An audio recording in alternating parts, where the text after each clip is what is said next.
Here's a weird thought. Maybe the biggest heat wave mistake isn't forgetting to drink water. Maybe it's what's on your plate. Every summer, the routine looks the same everywhere. Crank the AC, carry a water bottle, wear something light, stay out of the noon sun. Good habits, all of them. And yet ER waiting rooms still fill up every July and August with people who did all of that and still ended up dizzy, cramping, or worse. So what's missing? Probably dinner. Food changes how your body handles heat more than most people realize. Some foods help you hold on to water and minerals. Others quietly support the cooling system you already have built in. And a few summer classics work against you the whole time, even though they feel refreshing going down. Today, 10 foods that genuinely help your body stay cool when it's brutal outside. At the end, 5 foods and drinks that make heat harder to deal with, even though almost everyone reaches for them anyway. Quick biology detour, because it matters. Your body runs at roughly 98, 6 degrees, 37 degrees C, and defends that number aggressively. When you heat up, blood vessels near your skin widen so warm blood can dump heat into the air, and your sweat glands fire up. Sweat evaporating off your skin is what actually cools you. The sweat itself does nothing until it evaporates. That's the catch on a humid day. Sweat just sits there instead of evaporating. So your heart works harder to compensate, you lose water fast, and along with it, you lose sodium and potassium. The electrolytes your muscles and nerves depend on. Lose enough of either and the whole cooling system starts to stall. That fuzzy, dizzy, why am I so tired feeling on a hot day isn't random. That's your body waving a flag. And thirst is a lagging signal. By the time you feel it, you're already behind with slower reaction time, duller focus, and a heart rate creeping up before you've noticed anything wrong. Picture 2 neighbors, same street, same brutal afternoon. Both spend an hour in the garden, both sweat through their shirts, both down a bottle of water afterward. One feels fine an hour later. The other gets a pounding headache and has to lie down. Same water, different outcome, because hydration was never just about the glass of water. It's about whether your body has what it needs to actually use it, and that's where food comes in. Fruits and vegetables over 90% water aren't just filling you up.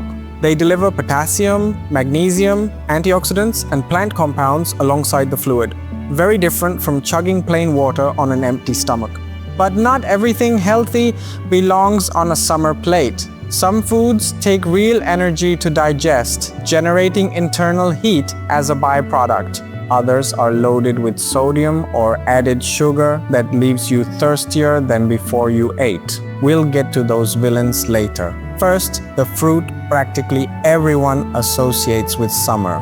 Number 10. Watermelon over 90% water with small amounts of potassium and magnesium. Minerals your muscles, nerves, and heart lean on when you're sweating heavily. The red color comes from lycopene, an antioxidant that helps counter oxidative stress from long sun exposure. And because watermelon is light, your body isn't burning extra energy digesting it, leaving more resources free for actual cooling.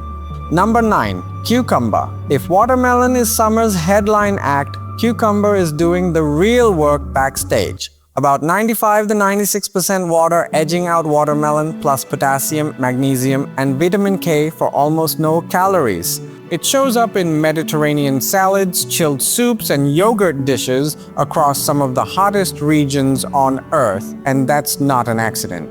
Try sliced cucumber, a few mint leaves, and a squeeze of lemon in a pitcher of water. It won't drop your temperature by itself, but it makes plain water interesting enough that you drink more of it. Number 8. Coconut water. Sweat costs you electrolytes, not just water. Coconut water naturally carries potassium, with smaller amounts of sodium and magnesium, refilling some of what you just lost outside. Grab the unsweetened kind. Flavored bottled versions often dump in enough sugar to undo half the benefit. Number 7. Plain yogurt. People in hot climates have leaned on yogurt for centuries. It's got water, protein, calcium, potassium, and live probiotic cultures that keep your gut running smoothly. Toss in cucumber, berries, or fresh fruit for a meal that cools you down without sitting like a brick in your stomach. Number 6. Fresh mint. A bit of a trick, honestly.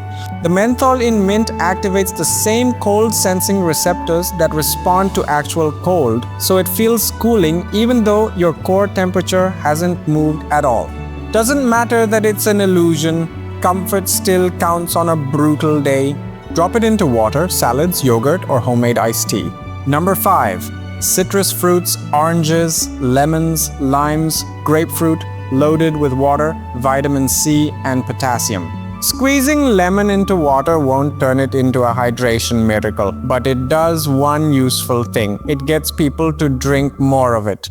Where you can, eat the whole fruit instead of drinking juice. The fiber slows sugar absorption and keeps you fuller longer. Number 4. Tomatoes around 95% water, plus vitamin C, potassium, and that same lycopene from watermelon. Pair with a drizzle of olive oil. The fat helps your body absorb lycopene far better than eating the tomato alone. Number 3. Leafy greens, spinach, romaine, kale, arugula. Water, potassium, magnesium, folate, vitamin K, barely any calories to digest. Heavy, greasy meals leave people sluggish in the heat, but a colorful salad with lean protein gives real energy without the food coma. Number 2. Berries, blueberries, strawberries, raspberries, blackberries, water, fiber, vitamin C, and antioxidants that help offset the cellular stress from prolonged heat and sun. Sweet enough to satisfy a dessert craving without reaching for something sugary and useless. Number 1. Celery, about 95% water plus potassium, vitamin K, folate, and a bit of magnesium. It's crunchy, cheap, basically water you can chew, and that crunch alone makes it feel more refreshing than it has any right to. Pair with hummus or plain yogurt for a snack that's doing real hydration work while you're just sitting there eating chips and dip style. Now, before you run to the grocery store, a few things that can undo all of this. Alcohol tops the list. It accelerates fluid loss and interferes with your body's temperature regulation, the exact opposite of what you want on a 100-degree day. Sugary soft drinks feel refreshing for about 10 minutes, then leave you thirstier than before. They don't hydrate the way plain water does. Heavy fried food takes real digestive energy to break down, and that process generates internal heat, the last thing you need when it's already sweltering. Very salty processed snacks aren't evil on their own, but too much sodium without enough water ramps up thirst and speeds up dehydration. And spicy food is the interesting one. It doesn't actually raise your core temperature the way people assume. It makes you sweat more. In a dry climate, that sweat evaporates and can genuinely cool you down. In a humid one, that same sweat just sits on your skin, draining your fluids faster without cooling you at all. None of this comes down to one miracle food.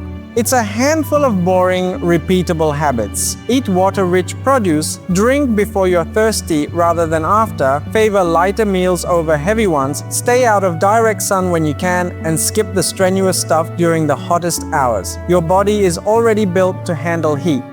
These foods just give it the raw materials to do the job. Next heat wave, keep this list handy. Watermelon, cucumber, coconut water, yogurt, mint, citrus, tomatoes, leafy greens, berries, and celery. Small stuff, but it adds up when every degree is working against you. Which one's already in your fridge? And which one are you adding this week? Drop it in the comments. It might be exactly what someone else needs to read before their next heat wave hits.